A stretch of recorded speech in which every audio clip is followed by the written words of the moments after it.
Hey there, all my fantastic fanatics. This is your man, Dr. Usher, coming at you live with a special guest. And guess who I got with me today? Hi, everybody. I'm Annalyn Velasquez-Insco.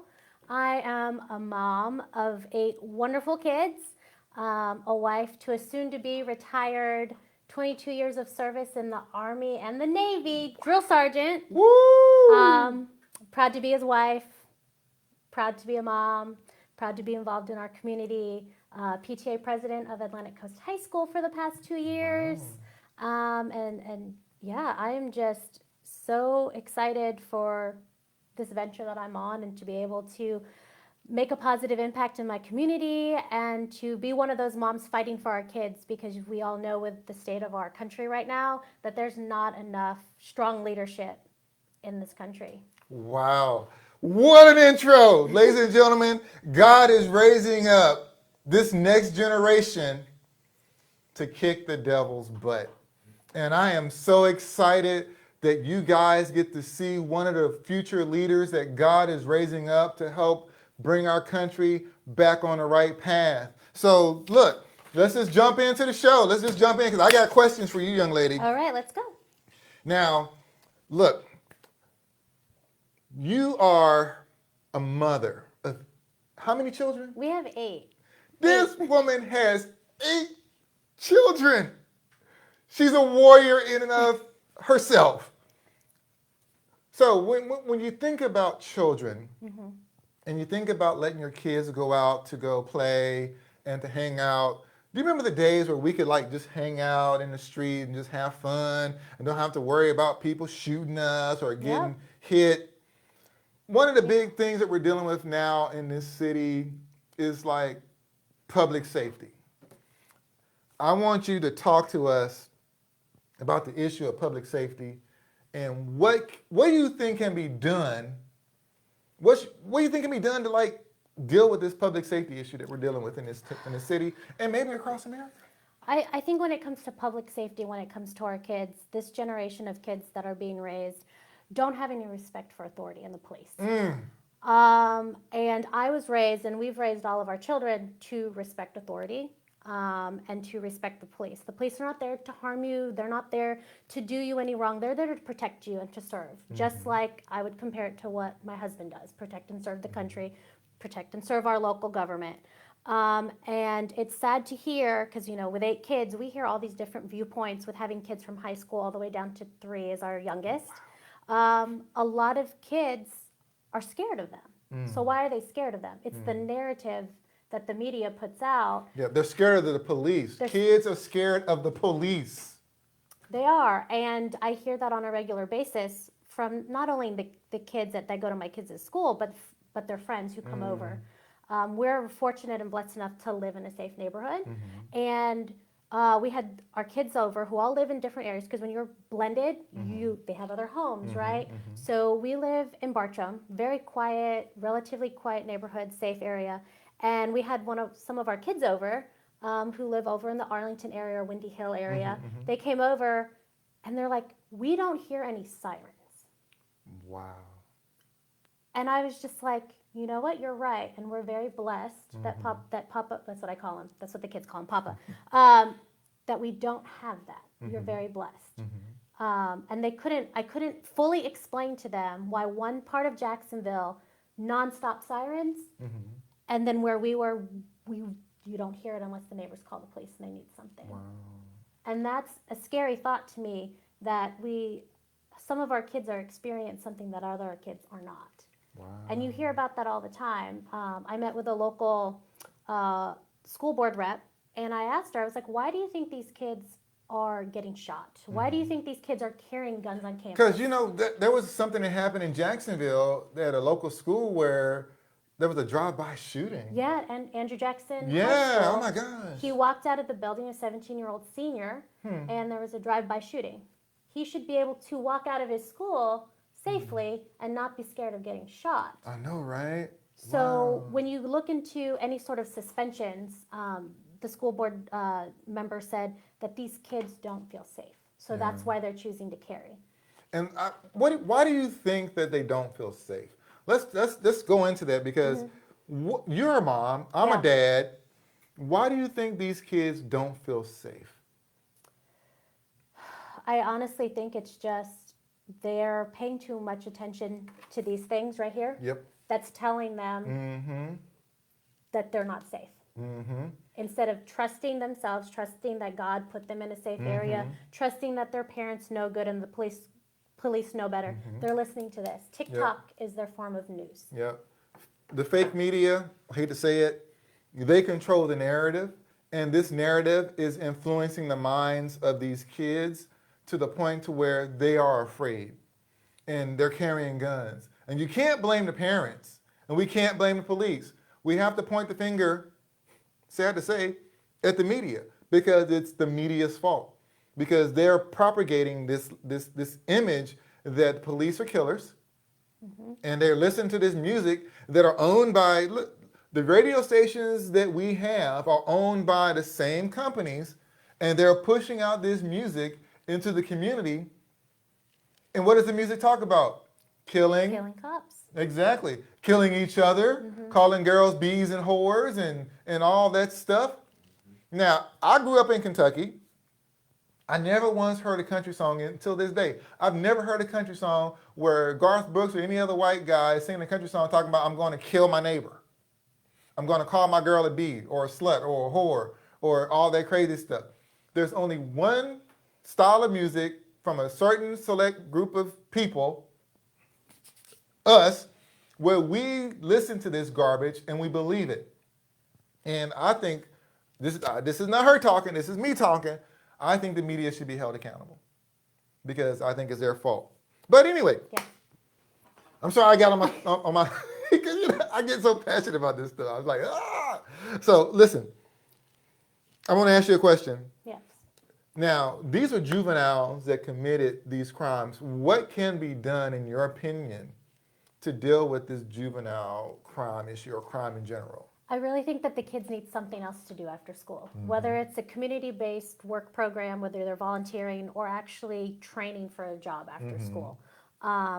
Because sometimes sports aren't always a kid's thing. I wasn't right? a sports guy. So I was a geek. and we've noticed that with all of our kids are different. Some of the kids love sports. We have a band, band, cheerleading, and then we have kids right now who aren't interested in anything. So you have to figure out what they're interested in and to be able to tailor to their needs. And if they're not involved in something, the more likely they're going to get in trouble. Exactly. Because kids need something to do. And so I'm a big proponent, and I believe she is too, of community-based activities.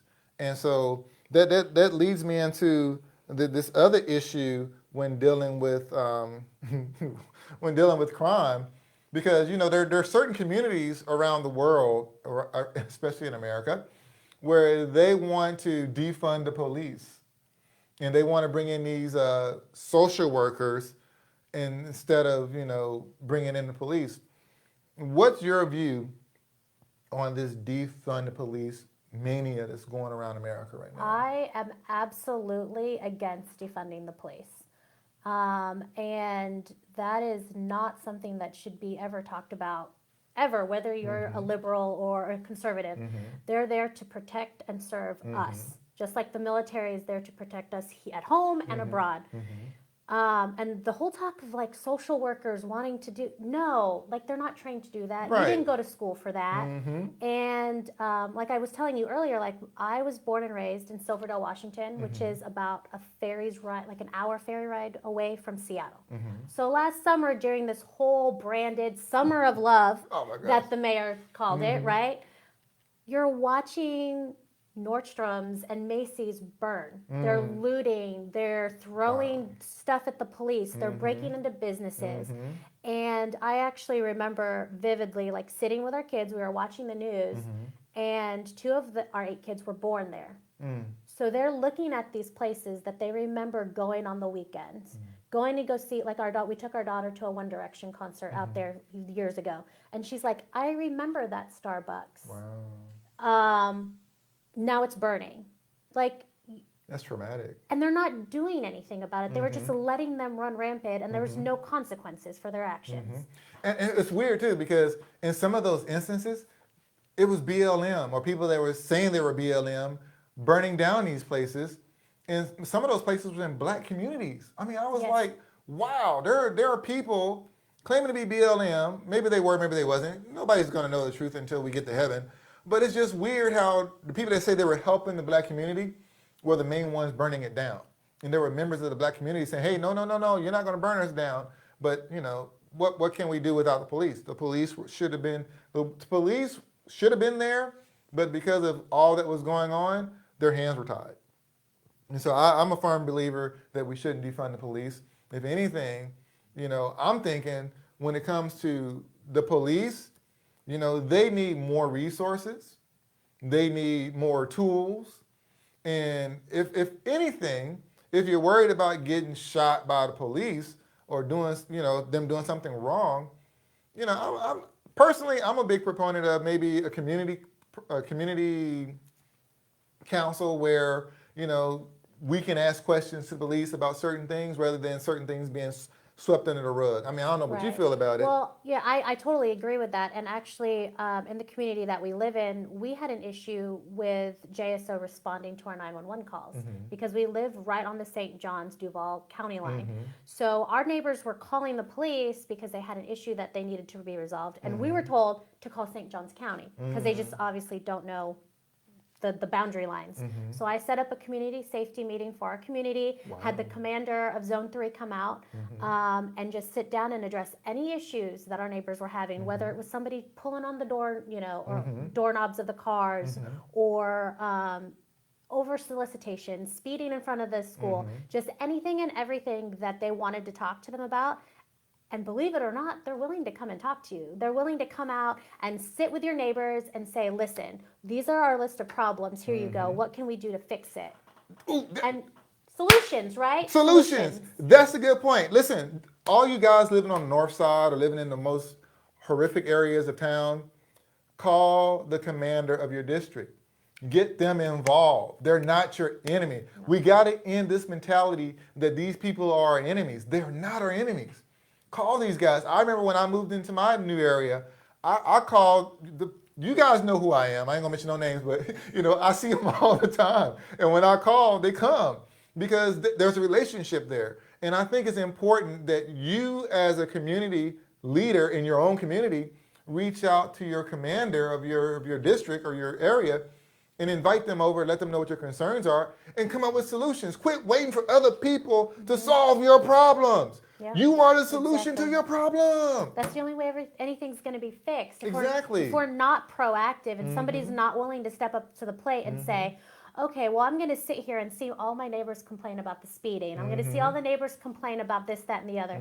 Somebody has to step up and say, okay, you know what? It's not that hard to pick up a phone, find out who your zone commander is, and be like, hey, come out here, please. And they were very kind. They were more than willing to work with me and just worked around our neighbor's schedule, my schedule, and then finding a venue, of course.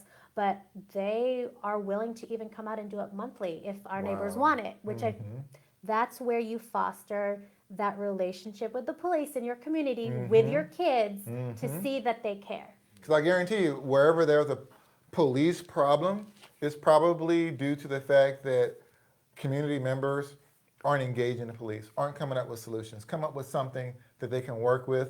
And I guarantee you, the crime in Jacksonville, the crime spree will end once you guys stand up and make that call. Quit waiting for other people to come to your rescue. You are the solution. But hey, I can beat a dead horse. I can definitely beat a dead horse. But what I'm going to do instead is this. Now, another hot topic that we got to talk about. All right, let's go. Let's. You sure you want to talk? Okay, we'll talk about it. Let's do it. In Jacksonville, we have these monuments. You know where I'm about to go. Yes, I do. We got these monuments that celebrate or commemorate people that lost the Civil War. I'm going to ask you a question. Why or why not, why not, whatever, is it important that we should or should not remove these statues? Should we remove them or should we keep them? If we remove them, why? If we keep them, why? What do you say? We need to keep our historical monuments. And I'll tell you why. For somebody who comes from a family of immigrants, my grandparents escaped World War II when they invaded the Philippines. And I've always been taught to remember your history, know where you come from, and be proud of where you came from.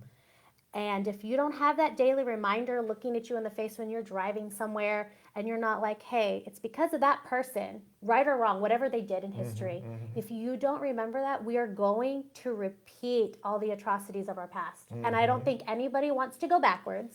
Nope, not me. And I think that caving to a narrative, again, put out by the media, saying that these things represent something bad, you don't know your history. Exactly. Those things represent something that happened, and those who don't know their past are doomed to repeat it. And it's not about, us trying to give the white man his way into to have his way. No, it's not about supporting the rebel flag. It's about, hey, we got to remember what happened. Every time I pass by the monument, yeah, I see a bunch of people that lost the war, but I remember the war. I remember what happened. I wasn't there, but just because I know the history, I can remind my kids, hey, America wasn't always this clean-cut country. It had a dirty past. But if you remove that, you're going to destroy a learning opportunity for your kids. I don't know about you. You will. You will. And another thing too, I mean, they got to teach the history in class, because I think that's where it's lost the respect for the monuments and what certain things mean, like the Confederate flag or a statue. It's because they're dumbing down history. They are. And so these kids are like, oh, it's not that important and it's offensive, so we have to remove it, instead of knowing the truth. The truth and history is offensive. It's messy. It's not going to be perfect. So I say, it's a thing that we got to keep. So, now another huge topic happening in Jacksonville. I don't know if you live in Jacksonville, you've probably been confronted by this issue. But there are these guys that'll walk up to your door at the stoplight and ask for money. Now, I don't know about you. I'm being honest. It freaks me out sometimes. I'm like, is he going to shoot me? Is he going to rob me? I'm a believer. I believe God, but I'm locking that door. Don't tempt God. So my question for you is this. Tell me your views on this homeless situation and what can be done, in your opinion, to try to solve this. Okay, so I think as far as like the homeless issue, and I think you're referring to all the panhandling, right? Like the panhandlers that Councilman Ferrero is trying to come up with a resolution to stop the aggressiveness of the panhandlers. There needs to be more resources for them. I mean, I understand that there's certain programs and things that are set up in place, but what are those resources actually doing to help the people that are homeless? And I'll share something here right now, because I feel comfortable to be totally honest. And a person in the community, you got to be honest. So back in August, we were homeless. Wow. And it was because of people like Emily, who you've had on your show, kind of point me in the right direction and say, hey, your husband's a veteran. These are the resources for you. Wow. And they were able to line us up and help us out. And, we're very blessed that we had a community rally around us and help us through that. But I just believe a lot of the programs that are set up are just failing them. Otherwise, they wouldn't be out there panhandling and being aggressive. Because sometimes if you're walking by them, you're like, well, I think you just need some help, whether that be financially or medically. As a medical professional, I honestly think the majority of the people, I'm like, they need help. They, and they're too scared to ask for help because they think they're being given a handout and not a hand up. Or maybe they're embarrassed. Oh yeah, because mental health is also one of those things that are stigmatized in our community. And I know from being Filipino, like you don't talk about that stuff. So unless we start talking about it and saying, what can we do to actually help these people? Because the programs in place right now are not helping them. Nope. No help whatsoever. So if you came in to the scene, what type of help, what would be one of the biggest things you would try to push for? If you had the power to do it, what would you try to do? Along with job placement, affordable housing. And I'm not talking about something that's run down, that later on down the road, they're going to come and go to city council and say, hey, it's rat infested, like you've seen in the past. Yeah. And what by affordable housing, it's like something that people can afford on a living wage, because we all know that the rent prices and housing market here is extremely unaffordable for a family. And we can thank New York for that, because those guys from New York Those are coming down here, snowbirds. raising up our prices. And remember, New York are a bunch of liberals, and those people are probably coming here to do that on purpose. So I think we need to, personally, I think we need to stand up and say, hey guys, you can't come down here with that garbage. I mean, we can't really stop them, but I'm like, oh, if we could, I would. No doubt about it. So, Yeah. so all right, we're gonna keep going, because I got two big questions to talk to you about. Because one of the things that are impacting, I believe, our community's ability and our government's ability to be effective is that, I mean, think about this. Joe Biden has been in office, in public office, since I was a child. That's ridiculous. Nancy Pelosi has been in office since I was a child. Go figure. Hillary Clinton has served in the public sector since I was a child. People, I'm 50 years old. These turkeys are still running the planet. I don't know about you, but I think it's time for something to be done. So I'm going to ask you, what do you think should be done? I think that we need to put an end to career politicians. Absolutely. And there need to be term limits, because as you go on and the times change and everything, you need new ideas. You need fresh faces. And the fate of this country is not going to be on the person that's been there for 40 years. Exactly. Because look at where we are now. A mess. It's a mess. And you look at his record, all those people who are there, look at what they've done to the country over those 40, 50. I'm not even that old.